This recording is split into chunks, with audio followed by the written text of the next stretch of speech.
सुरेगाव तालुका नेवासा येथे नेवासा, गंगापूर, वैजापूर या 3 तालुक्यातील धार्मिक स्थळांबरोबरच शेतकरी व वारकऱ्यांसाठी वरदान ठरणाऱ्या सुरेगाव, बैलपांढरी, जैनपूर, नेवासा ते नाऊरगाव येथील गोदावरी नदीवरील पुलाच्या कामांचे भूमिपूजन जलसंपदा तथा पालकमंत्री नामदार डॉक्टर राधाकृष्ण विखे पाटील यांच्या हस्ते करण्यात आले। याप्रसंगी शिर्डी विधानसभा खासदार भाऊसाहेब वाकचौरे, आमदार विठ्ठलराव लांघे,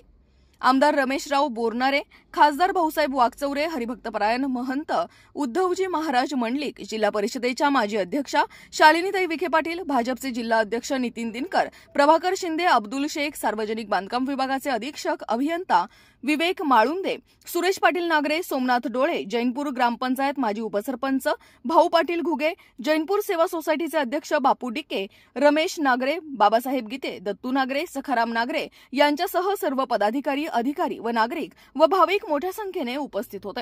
राष्ट्र सह्याद्री न्यूजसाठी प्रतिनिधी सोमनाथ डोळे, झरेकाठी।